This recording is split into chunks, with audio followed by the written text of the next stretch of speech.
Hello guys, just a quick note to say that this episode is pre-recorded, so if you're wondering why I haven't picked up on the latest piece of Arsenal news, that is why. Okay, let me hand you back to the episode.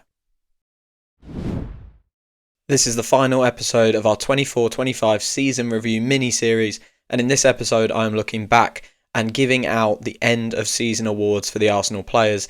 Stick around to find out my moment of the season, my goal of the season, and of course, my player of the season. This is Arsenal Unfiltered. Let's get started.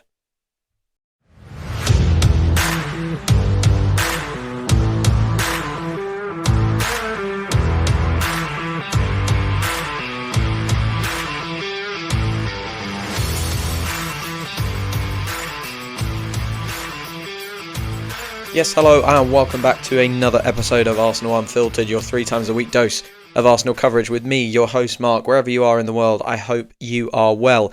As you just heard at the top, this is the last of the 24-25 season review mini-series. It is a pre-recorded episode, so just please be aware that there may have been some massive Arsenal news that I am not going to be able to cover in this episode. Hopefully it's the signing of a striker and a winger and all of that sort of jazz, but this is pre-recorded, so if something has come out, if something has broke, if we've had an Orn bomb, I'm not going to mention it today, but of course it is a looking back episode. We are reviewing last season and it is end of season awards time.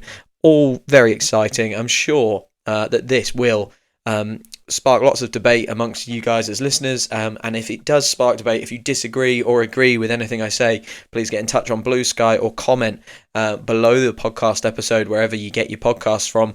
It really helps me grow the podcast, but also hear your thoughts, and I'd love to hear your thoughts. We have 5 categories that we're doing today. We are going to start off in the first half with my surprise player of the year, my goal of the season, and then my moment of the season. I've got kind of highly commended and then the winners. Well, actually, I've got kind of highly commended, the finalists, and then the winners. And then I'm going to take a short break before I do game of the season and player of the season. We did do this episode kind of halfway through the season. I think a lot will have changed. So much has happened in the Arsenal sphere since then, and we've got so much to get through. But right now, we're going to kick it off with surprise player of the year. And I think this award, I wrote it down originally as the unsung player of the year, surprise player of the year. I guess neither of those quite capture what I'm trying to get at here, but maybe it's a player who I think's done really well in kind of difficult circumstances, and maybe has performed in a way that I'm not sure is getting quite the praise that it deserves. Maybe it's not, the player of the season. It's not the best player of the season. It's also not the most improved player. It's someone who I think has given a really telling contribution, and they've done it under difficult circumstances and stuff like that.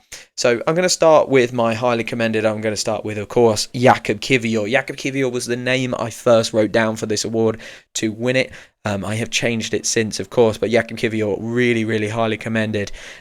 He came in when Gabriel went down injured with his hamstring injury. And of course, we were all so worried at that point. We've seen horrible moments with Jakub Kiwior in the past, but he stepped up and produced really good performances consistently at that left centre-back spot. So fair play to Jakub Kiwior. I certainly think under difficult circumstances, he did a fantastic job. Performances against Real Madrid were magnificent. Did all right against PSG as well, against a team that we saw in the Champions League final are absolutely superb in the final third. Another player I'd like to give a shout out to is Kieran Tierney. A lovely moment for him, and we'll hear about this later actually, but a lovely moment for him in the final game of the season, scoring with his right foot. Not something we have seen much from Kieran Tierney, but when he gets a goal, it always seems to be memorable, like that West Brom one in the snow. He scores memorable goals. I think this one will be memorable for Arsenal fans when we look back at Kieran Tierney's time at the club. The reason I've put him as highly commended in this award, which, is kind of that unsung hero, surprise kind of player, and the reason I've put him there is he's come on at left wing so many times. He's come in to do a job when we know that he's leaving. It's been announced by Arsenal. They released their list of 20 players who have been released and nothing's happened with them. Thomas Partey is on the kind of 3-man list of negotiations are still ongoing, but Kieran Tierney is on that list, so he's going. He will probably return to Celtic, a bit of a homecoming for him, and fair play to him. I'm delighted that he will go to Scotland and have a good career. Probably the intensity is a bit lower, which might help him stay fit and play football, and I'm sure that's part of his thinking, because I'm sure he could go to another Premier League club, but maybe the physical demands of the Premier League are just too much for him. But yeah, he came on at left wing, knowing that he's going, and I just think he deserves a lot of credit for that. He was a professional to the end, and Mikel Arteta doesn't have a wide group of players that he trusts. So to be able to trust a player that you know is leaving, I think is really special, and it shows just how professional and credible Kieran Tierney is. So fair play to him. My final highly commended is Kai Havertz. He did a fantastic job over the spring of getting fit and getting ready after his hamstring went. But also we need to remember how much Kai Havertz put in prior to his injury. The season may have been very different if Kai Havertz stays fit. I truly believe that. He is a world-class forward, does a lot of, world-class footballer. I won't call him a world-class forward. He does a lot of work for the team, a lot of running. And I don't think he quite got the credit that he deserved. When he got injured, he had 15 goals in all competitions. That's his best goal-scoring season in many, many years. But he was on pace for a 22, 23 goal season, which from a player like Kai Havertz, I think would have been a very, very healthy return. Throw a few assists on there as well. I think he had 6. He would have been just behind Bukayo Saka as our kind of second highest goals and assist contributor. And I think the work that he gets through for the team, the way he was scoring, I think he scored in 7 home games in a row or something like that. He did have good scoring form, and I think if Havertz stays fit, this conversation about the striker that we're all having at the moment would be very, very different. But Kai Havertz, he did get injured. It did kind of derail our season, but it did give way for our winner in this category. Surprise Player of the Year, Unsung Hero of the Year, whatever you want to call it. I'm giving to Mikel Merino. Stepped up when he needed to. Came in that Leicester game, scored 2 goals from the bench. Was a wonderful, wonderful player for us this season. And there were real doubts about his quality. But for me, as soon as he got that run up front and he got fit, got sharp, got his pace back, his burst back. He's not the fastest player, but he can move quite quickly over 5 metres. Once he got that and he got up to speed and he got fit, and because we was playing regularly, he looked really dangerous. And the goal against Real Madrid is a piece of absolutely brilliant striker play. And he's not even a striker, he's a left 8. Scored some really important goals against Liverpool this year in both games. One from a set piece, one from an instinctive, again, number 9 kind of goal, following it in. Where would we be without Mikel Merino going up front? I think we might be having a really, really difficult time. We would have been right in that scrap for the top 5 places.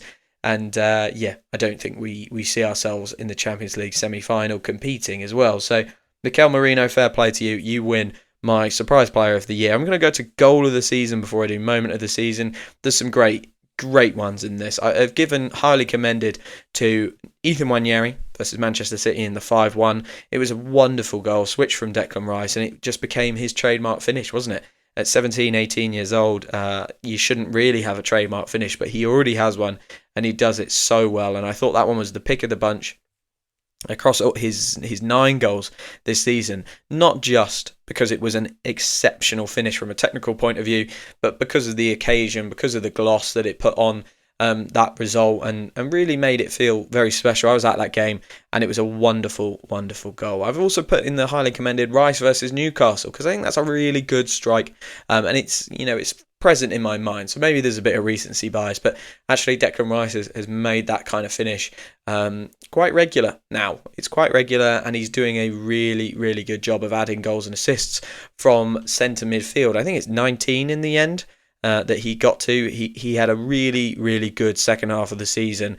Of course, we all know about the moment of the year kind of thing for him.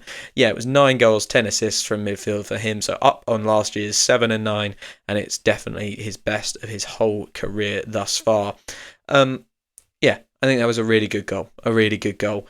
The next two, and I kind of put these in the finalist category. Calafiori in the 2-2 versus City. Again, the moment plays into this one for me a lot, and that's why I've put it above the two previous goals we discussed, because we were 1 goal down, we needed to respond, and boy, did Calafiori respond. It was a moment of magic, that crazy celebration afterwards as well, where he didn't know where to go. Was he going to hug Mikel Arteta? Was he looking for someone on the bench? No one really knows. I don't think he knew. He lost his head, but it was just a wonderful finish across Ederson, curling away from him into that top corner. He had no chance of getting to it, and that game was a big moment in our season. A lot of criticism after that game about, Arsenal should have gone on to win it, even though we only had 10 men after a ridiculous red card. We lost 2 points in the 98th minute. Really difficult to take at that time, and difficult to take another red card. We were so frustrated, but I think that moment in particular was a real moment of quality from Calafiori, and it was the first time that we saw what an attacking, exciting attacking threat Calafiori can be. And I do think there will be a plan next season where we sign a left winger who is very kind of centrally focused, keeps going inside a lot more than maybe Martinelli and Trossard do, or maybe they're instructed to do, and we'll see Calafiori on the outside a lot more. I do think that is a thing that Arteta will be looking at. Maybe Skelly for the games that we need to control a little bit more, but when we're sitting against a deep block, I would not be surprised to see Ricardo Calafiori being the number one option, flying forward and playing in his unique maverick way. But the last two that we've got to discuss are, of course, the Declan Rice free kicks in that first leg against Real Madrid. There's a debate, isn't there, about which one's better, and I think it is really the preference to your eye. I think the first one is a little bit more cultured, and the second one is a little bit more raw power. It's not to say that the second one isn't cultured. It's very, very cultured, but he puts more whip on it, doesn't it? It's quite incredible that Declan Rice scored both of those goals in the same half of football. I think it was 12-13 minutes between them. He will never do that again. He'll never do that again. So a really unique moment. I'm going to give it to the second one. Goal of the season for me is Declan Rice's second free kick. Not just because I do genuinely think it was technically better. It was more top corner. It was a really, really firm, powerful strike that would have taken so much technique. But also because of the fact that he'd already done it once, so to have the confidence to step up and go, I'm going to do this again, and put it past one of the world's best keepers and put us 2-0 to the good against Real Madrid, an incredible, incredible piece of play from him. He gets my goal of the season with his other free kick quite close behind. Declan Rice, 3 nominations in that goal of the season category for me. Well done to him. A wonderful second half of the season. Okay, one more before I go for a break. Moment of the season, and this is an award. I kind of put the criteria down for this. This is about the moment, okay? Now, I've been talking a lot about kind of goals of the season and matches of the season. I've tried to take them out of it, really, and kind of consider it as kind of those emotional moments. Maybe that one speck in time that you're thinking, that was great. I'm really, really happy that happened. So I'm not going to put down, like the whole Real Madrid victory. It has to be the very, very specific moment. So Tierney, we've already discussed his goal on his final game. We've got that down as a highly commended, a really, really good moment for Arsenal fans, all over the place, and really good for him. And his celebration clearly showed how much it meant. I think Saka returning from injury was another moment that I just thought, okay, great, we've got our talisman back. He scored pretty quickly after his return as well. I think it was in the next game. He did a really, really good job. Clearly still struggling when he got back to fitness and got back to playing. Clearly still carrying something. I hope he goes away this summer and has a good rest. But my moment of the season, and look, the awards will centre around the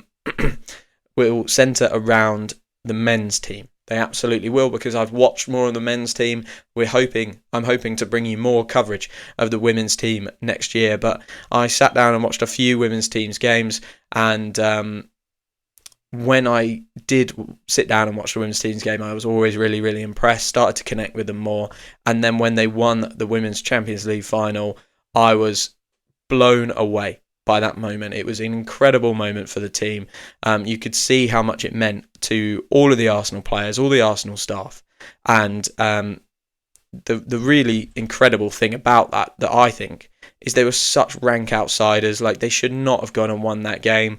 It was not on the cards for them to go and win that game, and they went and did it anyway. It was fantastic. Stina Blackstenius with the winner. I was so pleased for them and kind of a little bit overwhelmed about it, just because I'm trying to start to connect with that team a little bit more and to see how happy they were. That is absolutely my moment of the season. Okay, I'm going to go for a short break, and when I come back, it's the two big ones: game of the season and player of the season. See you shortly. Sorry for interrupting everyone, but I am on a mission and I need your help. I'm trying to get Arsenal Unfiltered into the ears of as many people as possible, and the best way that you can help me do that is by going and leaving a 5-star review wherever you get your podcasts at. That really, really helps me grow the podcast and allows more people to hear the Arsenal Unfiltered coverage 3 times a week. So if you would be so kind to go and leave a review wherever you get your podcast from, I would really, really appreciate it. Thank you so much. Welcome back to this episode of Arsenal Unfiltered. This is the final episode of the 24-25 season review mini-series. We are doing our end of season awards. So far, you have heard kind of unsung player of the season, moment of the season, and goal of the season. And we've come on to the two big ones now, game of the season and player of the season. I'm going to start with game of the season. I've mentioned the obvious ones so far, and I think we all know that there are 3 games, right? There are 3 games that probably stand out above any others this year, and I've already mentioned them. I will give them the award, but I just want to mention a couple of other games and points in the season that I thought were very impressive from an Arsenal point of view. They're not good enough to win the overall award, but just moments where I thought, okay, we've really overcome something there. And I think not just overcome, but played really, really well. I'm going to start with the West Ham game in, I think it was November, December time, and we were 4-0 up in the first half very, very early. It was a fantastic first, I think it was about 35 minutes. We tore them apart.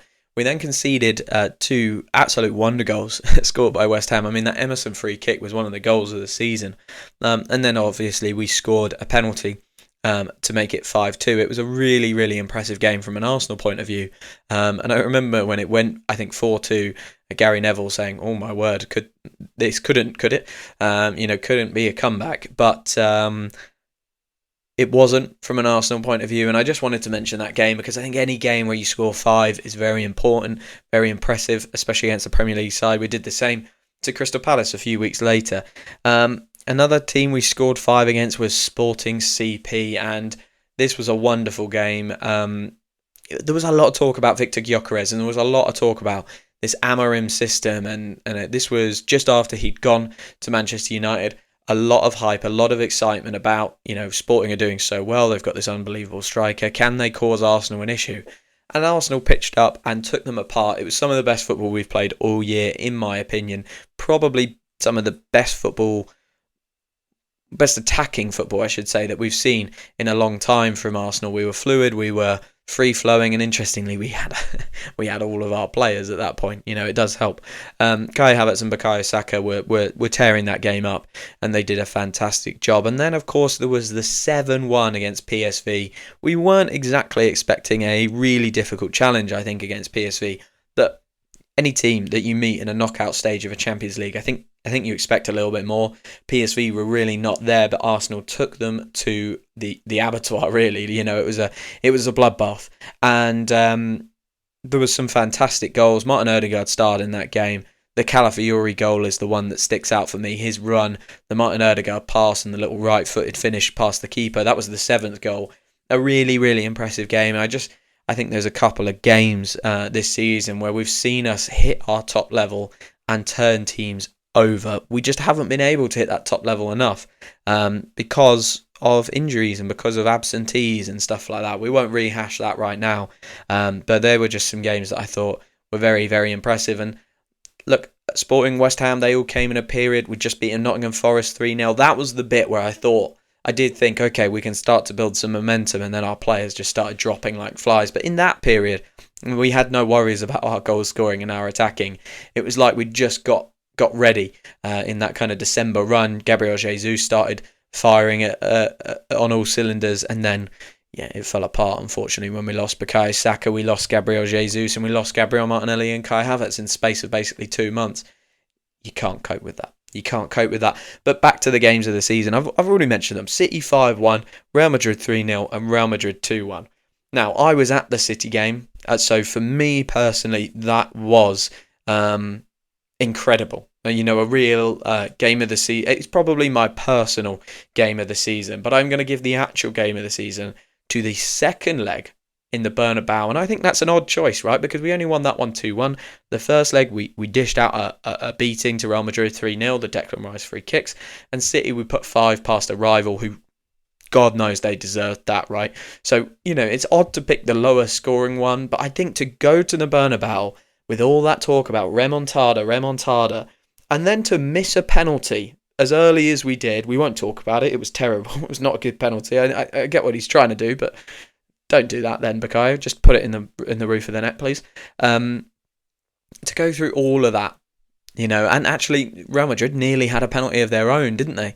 VAR helped us out at that moment, correctly, I should say. But to go through all of that, and then to see, Gabriel Martinelli storming through in the last minute, Mikel Merino put him through, of course, to see him storming through 93 minutes on the clock. We don't need him to do that, but he does it anyway, and he whips the ball in, and Arsenal win at the Bernabeu.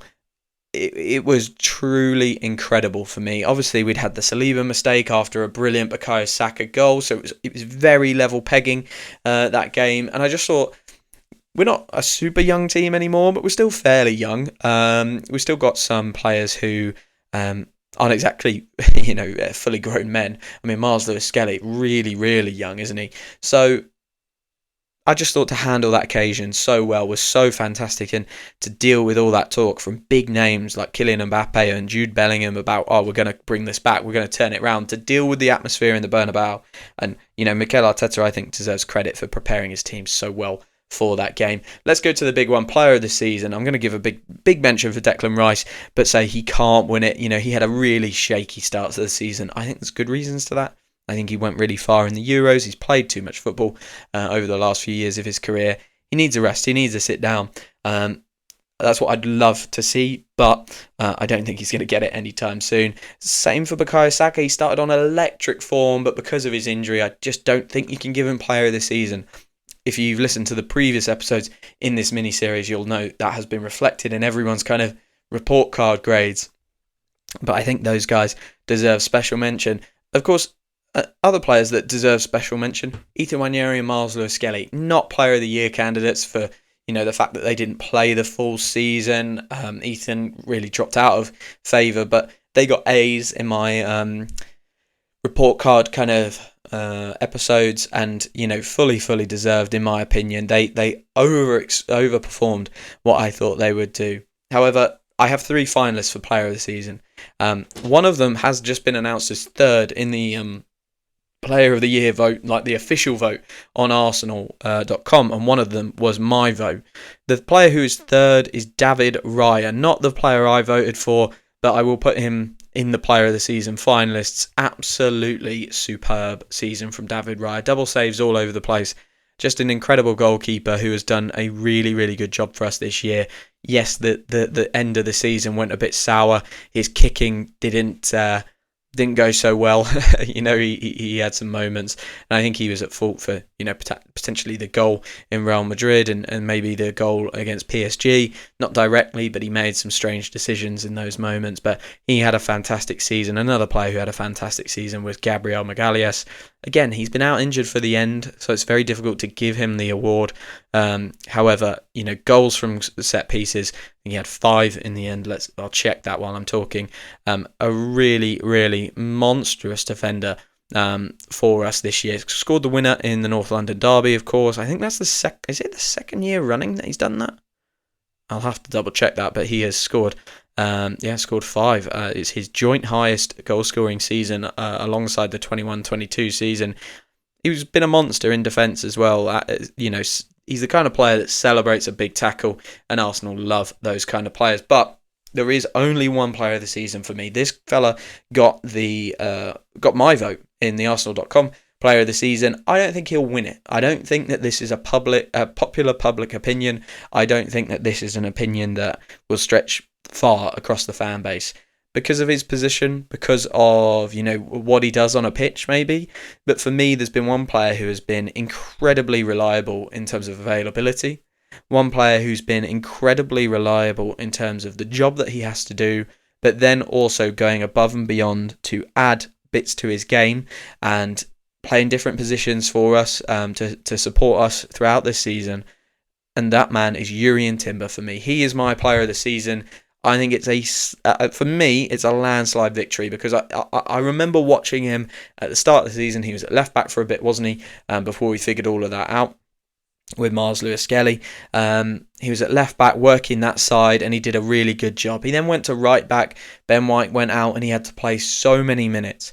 And we saw him up against the likes of Vinny Jr., against Kvaratskhelia, doing a very, very good job at the highest level of the game. His one-on-one defending this season has been superb. I think he's been brilliant with the ball as well. And at the start of the year, we didn't see him, as an offensive threat. But then there was that moment in the second leg against PSG where there was a clear tactic to pull Kvaratskhelia as far back as we possibly can by playing Jurrien Timber so high. And that's a brave thing to do as a fullback. It's a very brave thing to do because you can be exposed so quickly. It helps when you've got Saliba on your left-hand side. Of course it does. But Jurrien Timber executed that really, really well. I think towards the end of the season, he showed far more attacking intent, far more attacking technique and ability. I just think out of all the players that you look around at this season, there's not a red mark against their name because that's harsh, but a lot of our star performers have had injuries. Maybe they had a slow start. Declan Rice had a slow start. Bukayo Saka went down with injury. Gabriel Magalhaes went down with injury. And that's not to say that that's their fault or anything like that. I get there's contingencies for that. Ben White, what a player, but has been out and missing for a long time.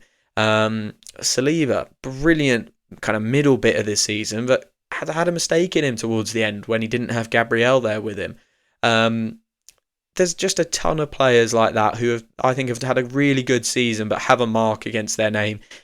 Can anyone tell me what the mark against Jurrien Timber's name would be? I can't. I absolutely can't. I think he's been superb all season. It's weird to give Player of the Year to a right back. It's also weird to say that it's a kind of landslide, but I just can't think of another player who, in my eyes, has had such a good season as Jurrien Timber. I think he's been superb and he's quietly gone about his work and kept us in games against just elite attacking talent. So fair play to you, Jurrien Timber. You got my vote on the Arsenal.com player of the season and you've got the Arsenal Unfiltered player of this season as well. A superb year for him. Let's remember as well, before I sign off, that's off the back of a year out with an ACL injury. We didn't see him last year.